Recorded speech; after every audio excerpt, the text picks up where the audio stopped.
ნაციონალური მოძრაობა და მათი მხარდამჭერი ტელევიზიები გამწარებული ცდილობენ, რომ საზოგადოებას შეუქმნან ისეთი წარმოდგენა, თითქოს პარლამენტში შექმნილი დროებითი საგამოძიებო კომისია მუშაობს იმაზე, რომ გამოკვეთოს ქართველი ჯარისკაცების დანაშაული, რაც რა თქმა უნდა არის დიდი ტყუილი და ბოდვა. ვისაც ამაში ეპარება ეჭვი, ყველამ ამ ადამიანმა უნდა უყუროს ამ სხდომებს და კარგად დააკვირდეს და მოусმინოს კითხვებსაც და პასუხებსაც. ერთადერთი, ვინც ქართველ ჯარისკაცებს ციხისთვის იმეტებდა და ომის დანაშაულისთვის გასასამართლებლად, ეს არის ნაციონალური მოძრაობა და ნაციონალური მოძრაობის წარმომადგენლები, რომლებმაც მხარი დაუჭირეს იმ დებულებას, სადაც ქართველი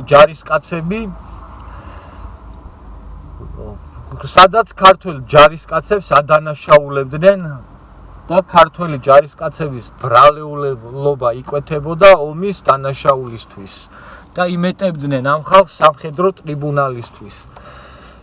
ქართული ოცნება, რომ დროულად არ მოსულიყო ხელისუფლებაში, დღეს ჩვენ გვეყოლებოდა ომის დანაშაულისთვის გასამართლებული ჯარისკაცები და სამხედროები და სწორედ ქართული ოცნების ხელისუფლებამ გადაარჩინა ჩვენი ჯარისკაცები სამხედრო ტრიბუნალს და ჩვენი ჯარისკაცების სიმართლე დაიცვა ქართული ოცნების ხელისუფლებამ. ხოლო ნაციონალური მოძრაობა კიდევ ერთხელ გავიმეორებ და ეს არის ფაქტი და არავინ ამას არ იგონებს და წაიკითხეთ ყველა ტალიავილის დასკვნები და რაზე მიდის იქ საუბარი საერთოდ რეზოლუციებში მხარი დაუჭირეს და ხელი აწიეს იმაზე, რომ ქართველმა ჯარისკაცებმა თურმე ჩაიდინეს ომის დანაშაული 2008 წელს.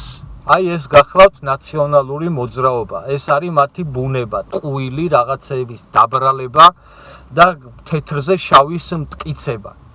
ეს კომისია მუშაობს იმაზე, რომ სწორედ ნაციონალური მოძრაობის დანაშაული გამოკვეთოს.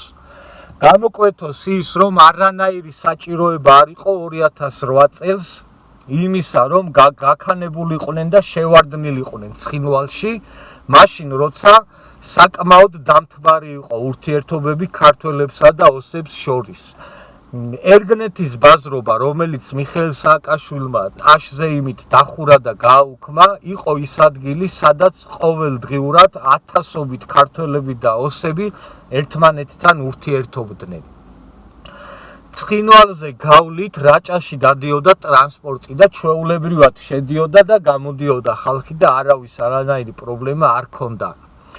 მიხეილ სააკაშვილის პატრონებმა რო ნახეს ის, რომ ურთიერთობები ისე ლაგდებოდა და სიტუაცია იქით მიდიოდა, რომ ეს პრობლემა დღეს თუ ხვალ მოგვარდებოდა და ყველაფერი დალაგდებოდა, სწორედ იმისათვის, რომ ეს პრობლემად დარჩენილიყო და კიდევ უფრო გამწვავებულიყო, დაავალეს ის პროვოკაცია, რაც მიხეილ სააკაშვილმა პირნათლად შეასრულა.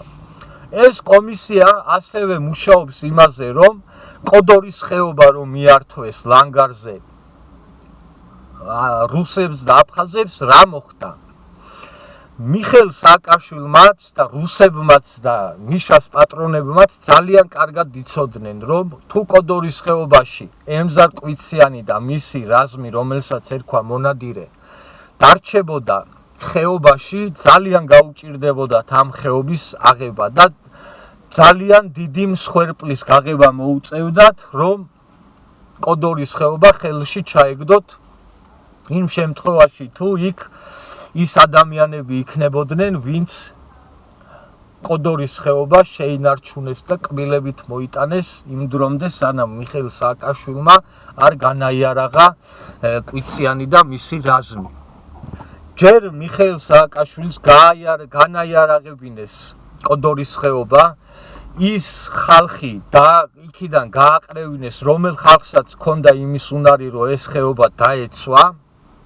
შემდეგ დოკუმენტალურად მოაწესრიგებინეს ისევ მიშას საკითხი ისე რომ კოდორის ხეობას ზემო აფხაზეთი დაარქვა, რითაც საფუძველი მისცა რუსებს და აფხაზებს რომ შეტევა განეხორციელებინათ კოდორის ხეობაზე და ისე რომ ერთი ტყვი არ გაუსროლიათ, ყველანაირი საჭიროებით სავსე ხეობა, იარაღით სავსე, საწვავით, პროდუქტით და საერთოდ ყველა საჭიროებით გატენილი, გავსებული ხეობა, აი ესე დაუტოვეს და მიართვეს ლანგარზე. აი ამას იკვლევს ეს კომისია რა მოხდა, რატომ აჩუქეს კოდორის ხეობა. რა მოხდა, რატომ არ გააფრთხილეს მშვიდობიანი მოსახლეობა ცხინვალის რეგიონში და რატომ დაიყენა ფარად მიშამ მშვიდობიანი მოსახლეობა. პირიქით მოხდა 2008 წელს.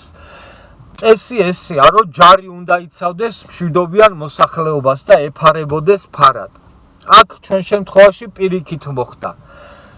მიხეილ სააკაშვილმა შეყარა იქა შეიარაღებული ძალები, გააგიჟა, გაამწარა ოსები და რუსები, მერე გამოყარა, გამოიქცნენ უკან და მშვიდობიანი მოსახლეობა შეატოვა და შეაკლა მტერს. აი ეგ არის მიხეილ სააკაშვილი და მაგას იძიებს ეს კომისია და სხვა იქ ჯარისკაცების ბრალეულობაზე არ მიდის არც ერთი წუთით და არც ერთ მონაკვეთზე ამ კომისიის ხდომებზე იმაზე საუბარი არ ყოფილა, რომ რომელიმე ქართველმა ჯარისკაცმა იქ რამე დანაშაული ჩაიდინა. არა, ესეთი რამე არ ხდება და ესეთი რამე არ მოხდება.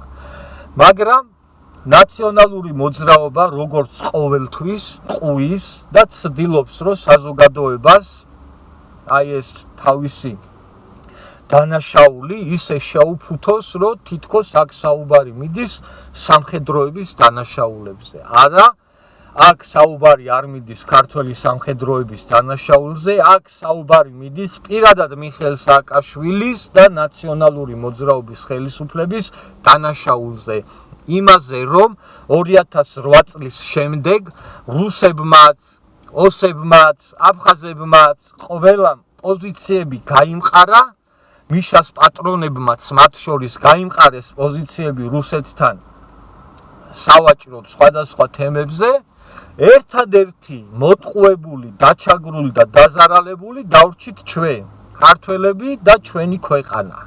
აი ეს არის ფაქტი და სწორედ ამის გამოძიება მიდის თუ რატომ მოხდა ეს ყველაფერი. და არა იმისა, რომ ვინმე ქართველი ჯარისკაცი იქ რამე დანაშაულს ჩადიოდა. არა და არა. აქ ერთადერთ რამეზე მიდის საუბარი, რომ ნაცებმა ჩაიდინეს დანაშაული, როგორც ქართული საზოგადოების წინაშე, ისე ჩვენი სამშობლო საქართველოს წინაშე და მხოლოდ ამის გამორკვევა და გამოკვლევა მიდის და მეტი არაფერი.